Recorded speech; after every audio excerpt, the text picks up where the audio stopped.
கோடை காலத்தில் குளிர அனுபவிக்க மக்கள் படையெடுப்பது என்னவோ ஊட்டிக்கு தான். ஆனால் ஊட்டியிலேயே வரலாறு காணாத அளவு வெயில் வாட்டி வதச்சா மக்கள் எங்கே தான் போவாங்க? தமிழகத்தில் வெப்ப அலை இப்போது தகித்து கொண்டிருக்கு அப்படின்னு தான் சொல்லணும். மே முதல் வாரத்துக்கே தாக்கு பிடிக்க முடியாமல் மழை வராதா, கோடை காலம் எப்போ தான் முடியுமோ அப்படின்னு மக்கள் புலம்ப தொடங்கிட்டாங்க. இந்த புலம்பல்களை கேள்வியாக தென்மண்டல வானிலை மைய தலைவரான பாலச்சந்திரனிடம் நாம் முன் வச்சுருக்கோம். அதுக்கு அவர் அளித்த பதில் என்ன அப்படிங்கிறத பார்த்துடலாம். சார், தமிழகத்துக்கு இப்போ மஞ்சள் அலர்ட் கொடுத்துருக்காங்க. கடந்த காலங்களோட ஒப்பிடும்போது இப்போ வெயில் தாக்கம் அதிகமாக இருக்குங்க. அதாவது பொதுவாக மார்ச், ஏப்ரல், மே இந்த 3 மாத காலகட்டத்தில் நம்ம கோடைக்காலம் சொல்கிறோம். இந்த கோடை காலத்தில் அதிகபட்ச வெப்பநிலை என்பது அது கடல் பகுதியில் இருக்கா, அது கோஸ்டல் ரீஜனில் இருக்கா, இல்லை உள்பகுதி இருக்கா, அதாவது இன்டீரியர் ரீஜனா, இல்லை மலைப்பகுதி ஹில் ரீஜன், இந்த 3 வகையை பொறுத்து இருக்கு. இந்த காலகட்டத்தில் இயல்பாக பார்த்தோம்னா வங்கக்கடல்லையும் அரபிக்கடல் பகுதியிலையும் காற்று அழுத்தம் அதிகமாக ஹை ப்ரெஷர் செல்ஸ் இருக்கும். இதிலிருந்து காற்று கடிகார கிளாக் வைஸாக இதுவாகும். அப்போ வங்கக்கடலிருந்து காற்று, அரபிக்கடலிருந்து காற்றும் நமக்கு நிலப்பகுதி நோக்கி வரும். அந்த 2 எதிர் திசை காற்றுகள் சந்திக்கக்கூடிய பகுதி இருக்கும். இந்த எதிர் திசை இது பொதுவானது 3 மாதத்துல. இதில் என்ன ஆகும்னா, சில நாட்கள் இந்த ஹை ப்ரெஷர் செல் வீக்காக இருக்கும், இந்த ஹை ப்ரெஷர் லெஃப்ட் சைடில் மூவ் ஆகிடும். அப்போ கரெக்டாக விண்ட் இருக்காது. இது ஏற்ற இறக்கத்தோடு இருக்கக்கூடிய ஒரு காலகட்டம். அப்படி பார்க்கும் பொழுது அந்த இதை பொறுத்து காற்றில் ஈரப்பதத்தை சேரணும், தென் காற்றில் மேகக்கூட்டங்கள் உருவாகுது. இதெல்லாம் பொறுத்து நம்ம அதிகபட்ச வெப்பநிலையை உருவாக்கக்கூடிய சூழ்நிலை பார்க்குறோம். இதில் ஏற்ற இறக்கங்கள் தவிர்த்து இப்போ எல்னினோங்கிற ஃபேக்டர் கூட வருது. எல்னினோ பசிபிக் கடலில் வெப்பம் அதிகமாகுது. அங்கே அதிகமான இங்கே ஏன் அதிகமாகணும்னு நினைப்போம். நம்ம அங்கே கடல் வெப்பம் அதிகமாகும் பொழுது அதற்கு மேல் இருக்கிற காற்று விரிவடையும். அப்போ ஒரு அட்ஜஸ்ட்மெண்ட் ப்ராசஸ் மாதிரி ஒரு பகுதியில் ஏதாவது ஒரு நடந்தால் அதில் காற்றின் போக்கு மாறுபடுகிற பொழுது மற்ற பகுதியிலும் காற்றுடைய போக்கு மாறுபடும். அந்த வகையில் பார்க்கும் பொழுது எல்னினோ இப்போ முடிய போகுது. எல்னினோடைய இது முடியுது. இந்த காலகட்டங்களில் எல்னினோ காலகட்டங்களில் பொதுவாக இந்திய பகுதியில் அதிகபட்ச வெப்பநிலை இயல்பை விட அதிகமாக இருக்கும் சொல்லப்பட்டிருக்கு. அந்த மாதிரி ஆய்வுகளில் காட்டிருக்கு. நமக்கு அந்த வகையில் பார்க்கும்போது இந்த ஆண்டு நமக்கு இயல்பை விட கொஞ்சம் அதிகமாக பதிவாயிட்டு இருக்கு.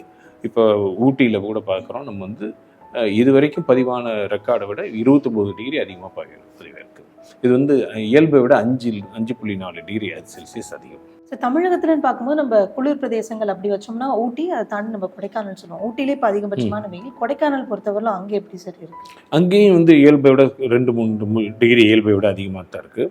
ரெக்கார்டு பிரேக்குன்னு இல்லைன்னா கூட. பட் மழை பொதுவாக நம்ம இந்த வெயில் காலத்தில் மலைப்பகுதி நோக்கி போவோம். இப்போ மலைப்பகுதியிலேயே இயல்பை விட வெப்பம் அதிகமாகிட்டு இருக்கு. இப்போ ஜென்ரலி இப்போ இது கடல் பக்கத்துல இருக்கிற ஏரியானா ரொம்ப காந்தலோட இருக்குமா, இல்ல நான் சும்மா காலையில் நேரத்துல ரொம்ப ஹாட்டா இருக்கும். மத்தியான நேரத்துக்கு மேல டைரக்ஷன் மாற மாற நமக்கு அந்த இது நல்ல பெருசான மாதிரி.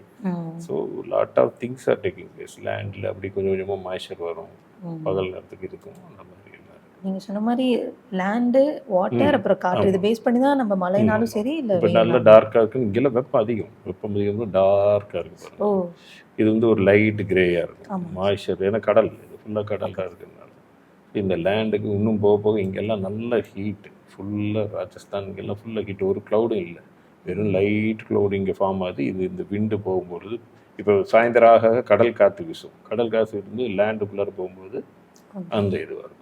அந்த இதை பொறுத்து தான் இப்போ இதில் இன்னும் டீட்டெயில்டாக ரேடாரில் போனோம்னா லைட்டாக ஒரு லைன் தெரியும். அந்த சீ பிரீஸ் ஃப்ரண்ட்டும்பாங்க. கடல் பகுதி ஒட்டி இருக்கக்கூடிய இந்த சென்னை இந்த மாதிரி பகுதிகளெல்லாம் பகல் நேரத்தில் வெப்பம் கடல் காற்று வீச ஆரம்பிக்கும் போது கம்மியாயிடும். கடல் காற்று வீச ஆகும்போது இது அப்படியே இறங்க ஆரம்பிச்சிடும். வட இந்தியாலையுமே அதிகமான வெப்பம் தான் இந்த மாதிரி அப்படி மேலே ஏறி அப்படி அதுக்கப்புறம் இறங்க ஆரம்பிச்சிடும். அப்போ நமக்கு விண்ட் டைரக்ஷன் சேஞ்ச் ஆரம்பிக்கும்.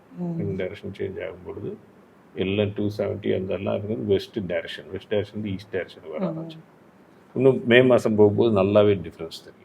இந்த மாதிரி மழைக்கு வாய்ப்பு இருக்கா தமிழகத்தில்? கோடை மழையை பொறுத்த வரைக்கும் நம்ம பொதுவாக பார்த்தோம்னா கோடை மழை என்பது ஒரு பருவமழை மாதிரி பெருசாக அதிகமாக மழை வரக்கூடிய காலகட்டம் இல்லை.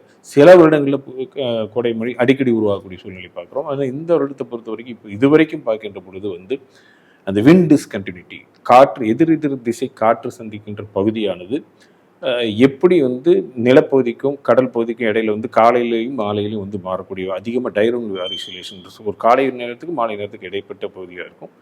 உள் பகுதி வந்து பகல் நேரத்தில் வெப்பம் அதிகமாக அங்கே காற்றுடைய அழுத்தம் குறையக்கூடிய அதில் வந்து ட்ரஃப் மாதிரி இந்த மாதிரி ஆப்போசிட் டைரக்ஷன்ஸ் விண்டு வரும். மாய்ஸ்சர் போகணும், காற்றில் ஈரப்பதம் இருக்கணும், நிலைத்தன்மை மாறணும். அப்படி வரும்பொழுது கோடை மழை உருவானால் இப்போ வந்து கடந்த 20 நாள் நிறுத்தப்படுறது வந்து கன்னியாகுமரியில் வந்து 5 சென்டிமீட்டர் மழை தக்கலையில் பெஞ்சிருக்கு.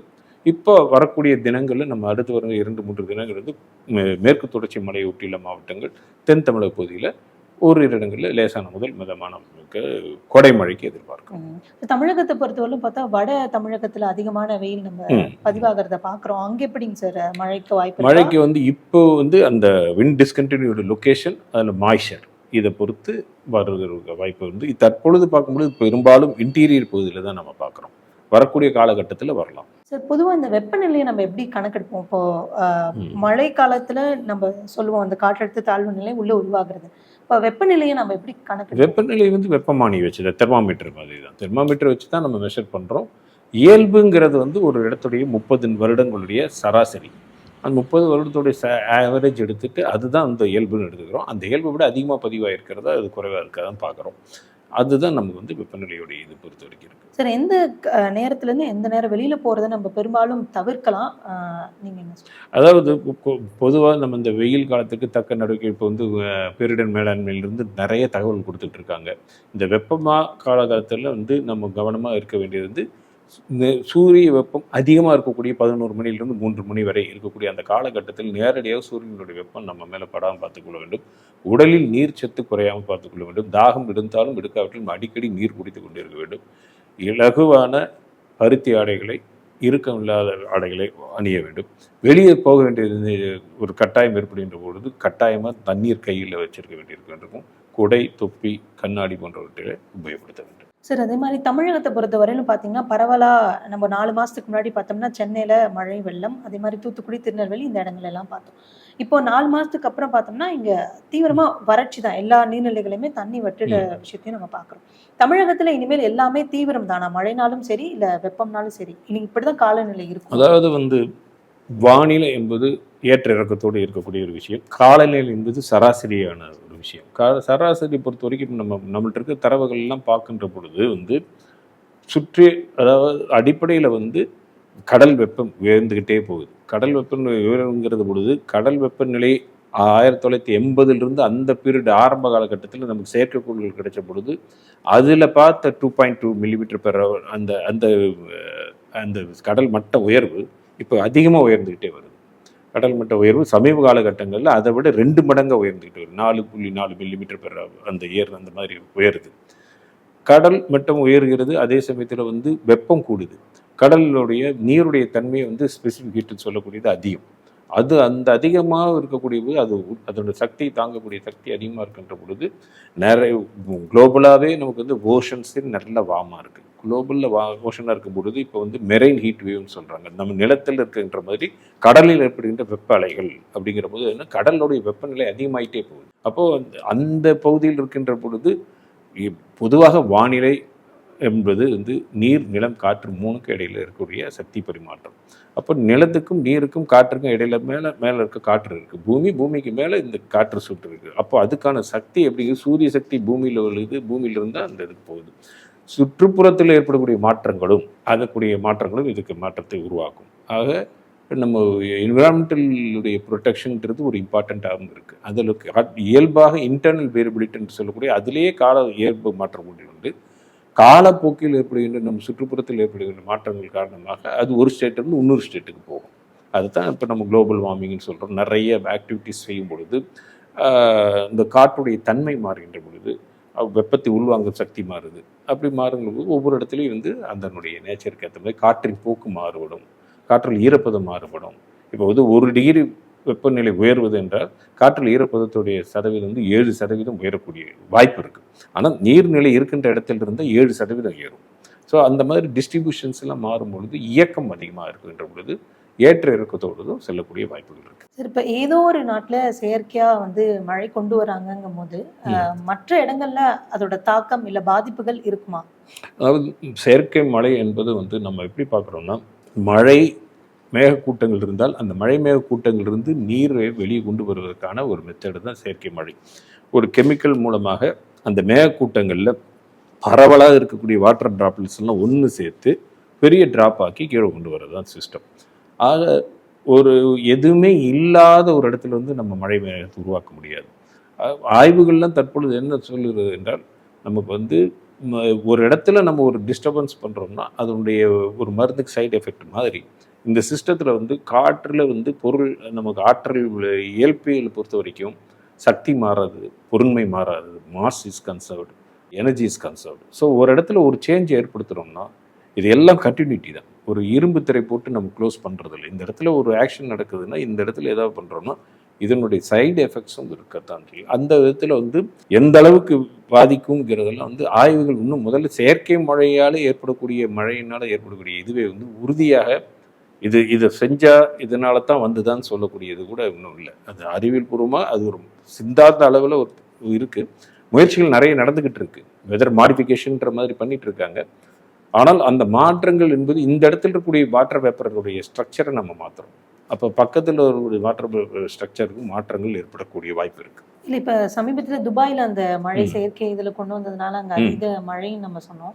ஸோ பாதிப்புகள் அங்கே இருக்குது. அதை தாண்டியும் அருகில் இருக்கிற இல்லை மற்ற இதெல்லாம் வந்து நம்ம அறிவியல் நோக்கில் பார்க்கும்பொழுது வெறும் செய்திகள் அடிப்படையில் பார்க்கக்கூடாது. அது முதல்ல எந்த நிலையில் இருந்தது, அவங்க என்ன செஞ்சுருந்தாங்க, அது வந்து இது செஞ்சதுனால தான் அது நடந்ததா, இல்லை அது இல்லாமலே வேறு சிஸ்டம் எங்கேயாருந்து நகர்ந்து அங்கே வந்ததா, இது வந்ததுனால இது வந்து அறிவியல் பூர்வமாக நம்ம அதில் புரியணும். அதில் இருக்கக்கூடிய எல்லா டேட்டாஸும் நமக்கு கிடைக்கணும். What was happen, what was the initial before that event took place, what was the atmospheric condition, if we are not done that experiment, whether rain naturally occur ஆகிருக்கலாமா.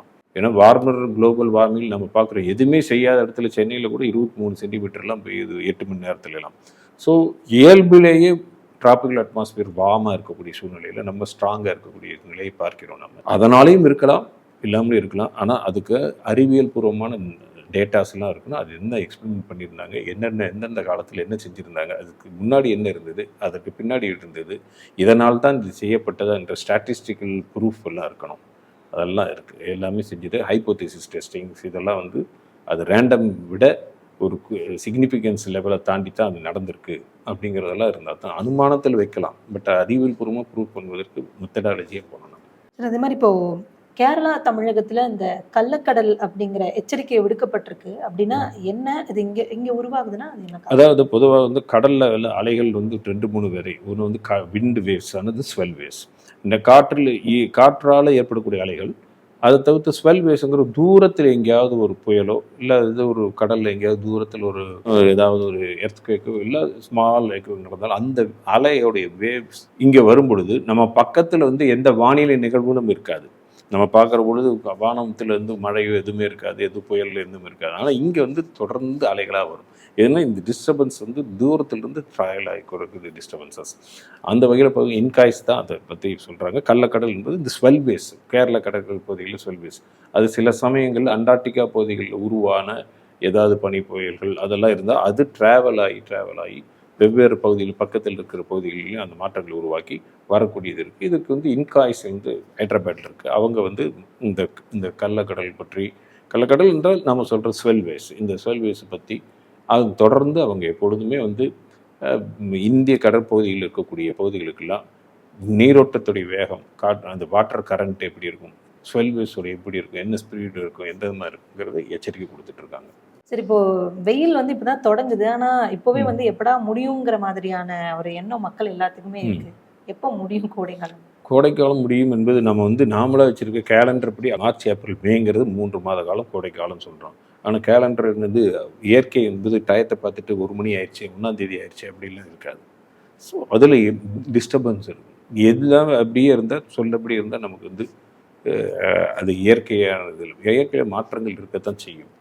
அதில் வந்து இப்போ இன்னும் நம்ம வந்து மே மாதம் என்பது இன்னும் நம்மளுடைய இயற்கை தரவு பார்க்கும்போது அதிகபட்சமான கோடை காலத்துடைய ஒரு கட்டத்துக்கு வரோம் நம்ம. அதே மாதிரி அந்த இதெல்லாம் இருக்கின்ற பொழுது இந்த கோடை இன்னொன்று நமக்கு பருவமழை ரொம்ப ரொம்ப முக்கியம். பருவமழைக்கு வந்து அடிப்படையே இந்த சம்மர் சீசன் இருந்தால் தான், சம்மர் சீசன் நிலம் எவ்வளோ ஹீட் ஆகுதோ அப்போ தான் சதர்ன் ஹெமிஸ்பியருக்கும் நார்தர்ன் ஹெமிஸ்பியருக்கும் உள்ள டிஃபரன்ஸ்னால அங்கிருந்து காற்றுகள் இழுக்கப்பட்டு அரபிக்கடல் மூலமாக வந்து நமக்கு தென்மேற்கு பருவமழை துவங்கும்.